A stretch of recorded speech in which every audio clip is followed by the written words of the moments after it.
This is Disneyland News Today. I'm Tom Corliss. Here now are the top Disneyland Resort stories for June 9th, 2022.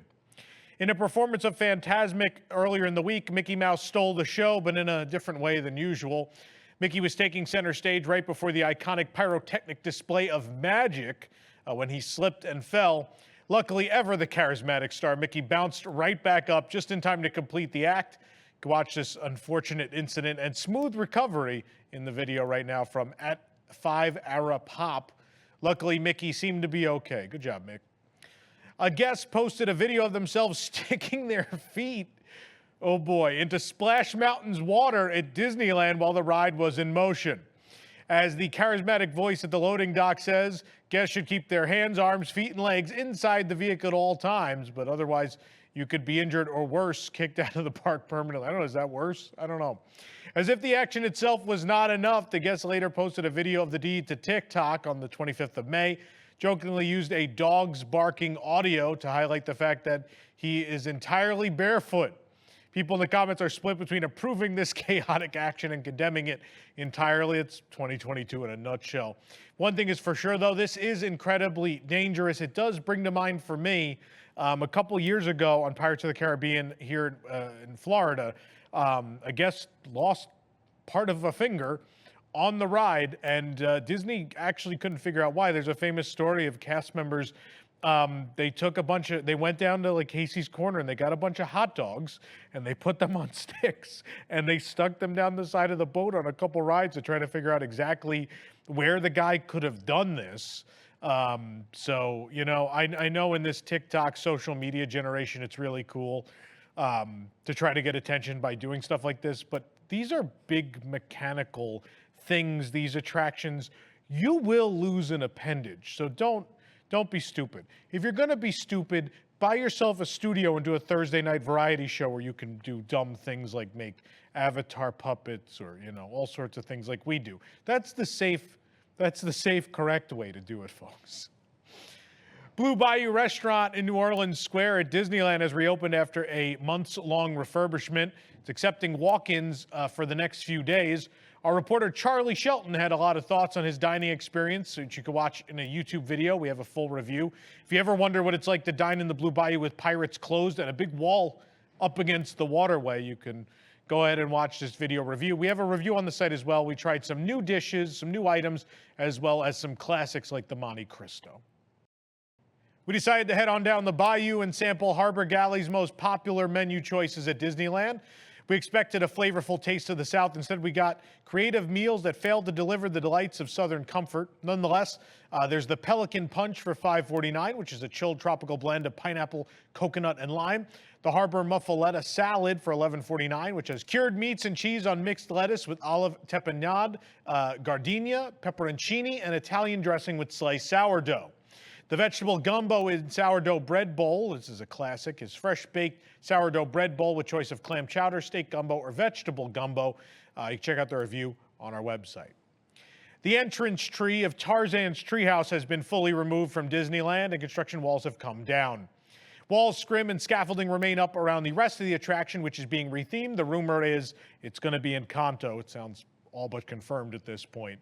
And with the entrance tree gone, the walkway has been opened up further to allow better traffic flow, all part of the same project of this New Orleans Square Adventureland pathway cleanup thing.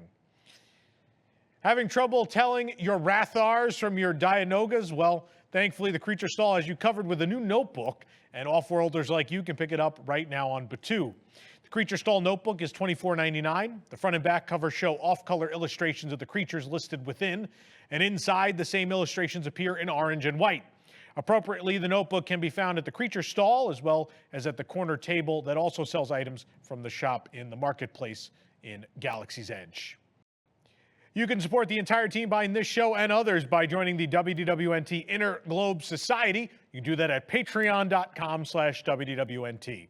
Get access to exclusive content, discounted show and event tickets, and more. Special shout out to all our WIGS members watching the show and make this happen each and every week. Of course, you also make all these food reviews happen. Food at Disney parks ain't cheap. Mater's Junkyard Jamboree in Cars Land at California Adventure will close for refurbishment starting on June 13th. It'll be closed from the 13th through the 16th, reopening on June 17th. Of course, Radiator Springs Racers in Cars Land was recently closed for over a week after a ride vehicle was seen with smoke coming out of it, but that ride, of course, has since reopened. The latest hero in the Marvel Cinematic Universe has arrived at Avengers Campus in California Adventure. It's Kamala Khan, a.k.a. Miss Marvel, and she'll make appearances around the land as of right now. Her arrival was announced last month. The debut coincides with the premiere of her series on Disney+. Fans of the Jersey City-based superhero should hurry, as she'll only be around for a limited time. A new mug inspired by the Guardians of the Galaxy Mission Breakout attraction is available in the Superstore featuring Avengers Campus, California Adventure. The mug is $22.99.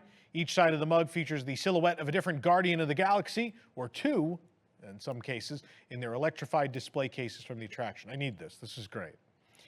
A new Mickey Balloon popcorn bucket has arrived at DCA. It's a metallic ombre version for $17. It's a metallic ombre Mickey Balloon bucket. This one's $17. Of course, a metallic blue one was released last year. This one is an ombre from blue to yellow.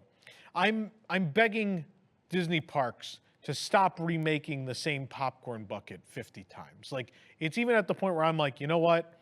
I have enough of these balloon buckets. I think I'm done. So please, just make different things in different shapes now. We have enough balloon popcorn buckets. Disneyland Resort is hosting the first ever Grad Nite Reunion after hours separately ticketed event at DCA, and event details have been announced, including throwback food and entertainment. You can dance and sing the decades away and put on your dancing shoes and belt out your highest notes. Join a high-energy, moving pep rally on the parade route featuring Mickey's Glee Club and Goofy's dance team, amped up with music by the All-American College Band. That actually sounds pretty cool. In Cars Land, enjoy a Route 66 street party throwing back to the 60s, including Hot Rod, the DJ, spinning classic tunes from that decade. Plus, learn the Hully Gully and more from the dance instructor Cam. In Hollywood Land, enjoy a graduating class dance party as the DJ plays multiple present-day hit tracks, including top genres like hip-hop, reggae, punk, funk, and more. In Pacific Wharf, you can sing all night long in the retro disco karaoke to the greatest hits of the 70s and 80s. Of course, you can also savor nostalgic flavors, enjoy unique cafeteria-inspired foods, tasty ones. This is Disney PR speak. I didn't write this. Throughout the park, including at Award Wieners, Clarabelle's hand-scooped ice cream, Cozy Cone, Pacific Wharf Cafe, the Hollywood Lounge, Pym Test Kitchen, Terran Treats, Smoothies, Smoke Jumpers Grill, and more. Mobile orders available at select locations. And don't forget to download the app in advance to mobile order many of these limited-time food and beverage offerings at the event. The OG hot dog from Award Wieners in Hollywoodland is bacon-wrapped all-beef foot-long hot dog with grilled onions, mayo, mustard, spicy ketchup, and pickled jalapeno relish, served on a toasted bun with choice of mandarin oranges or film strip fries. All that and a berry cereal shake from Schmoozies. I love Schmoozies. In Hollywoodland is vanilla ice cream shake with crunchy cereal topped with whipped cream and berry cereal. The stupendous sriracha and bacon pizza slice from Pym Test Kitchen in Avengers Campus is spicy sriracha pizza with spicy candied bacon and fried eggs served with kale Caesar salad. It's like a unicorn raspberry cheesecake ration from Terran Treats. What a name. Has yellow raspberry flavored spiral churro with cheesecake icing. It does sound good though. The cherry convertible from the Cozy Cone Motel in Carsland is vanilla soft serve served in a cinnamon bread cone with warm cherries. Oh man, dessert cones now. I'm hyped. Cheeseburger Mac Burger from Smoke Jumpers Grill and Grizzly Peak is double burger patties topped with cheeseburger Mac burger sauce, pickles, and cheese served with crinkle cut fries. And the Bling Bling cereal churro from Goofy's Churro Cart is classic churro rolled in chocolate cookie crumbs topped with cereal mix and condensed milk. Party attire is encouraged for this event, so don't forget to show your school pride. And you can check out the Disneyland Resort attire guidelines. Tickets are on sale for this event already. As Disney's Paradise Pier Hotel begins its large transformation into a Pixar-themed hotel, the hotel-exclusive entrance California Adventure is now open. The entrance is located next to the walkway leading to Disney's Grand Californian Hotel and Spa. Like the Grand Californian Hotel entrance, it's open exclusively to guests staying at the hotels of the Disneyland Resort. Unlike the walkway, the entrance will veer to the right. But yeah, it's already open as of recording. That happened. In fact, when we wrote the show, it wasn't. And then when we recorded the show, It was pretty exciting. Meanwhile, at the hotel itself, scaffolding has gone up on the exterior. They're beginning work to replace those golden sun icons that, of course, represent the sun wheel of Paradise Pier back in 2001. They're going to turn those into Luxo balls. So the exterior work has begun. The hotel will not close at all during this process of turning it into, again, a Pixar art hotel. The Soul of Jazz and American Adventure exhibit has traveled across the country from Epcot to the downtown Disney district, visited 3 USA museums on the way. In downtown Disney, the exhibit opened on June 1st in the former ESPN zone. It'll be open daily from noon to 8. You can see a photo tour on our site, a video tour right here on YouTube. For more on these stories and others, be sure to check out DisneylandNewsToday.com and follow us on all your favorite social media platforms. We're on TikTok, Twitter, Facebook, Instagram. We're everywhere you are. If you're enjoying the show, be sure to like this video, subscribe to WDW News Today here on YouTube for more content, and click the bell for notifications. Also, make sure you hit select all notifications so you never miss an episode of this show or, of course, any of our others. For DLNT, this is Tom Corliss saying enjoy the rest of your today and have a great, big, beautiful tomorrow. Ink and Paint celebrates the voices of women talking about what it means to be a Disney fan. Co-hosts Ashley Jasmer and Jill Diffendahl will join a panel of female Disney fans to discuss topics ranging from Disney princesses as role models to raising Disney kids to park-going preferences. Join us for lively discussion, stories, and debate about living your best Disney lifestyle.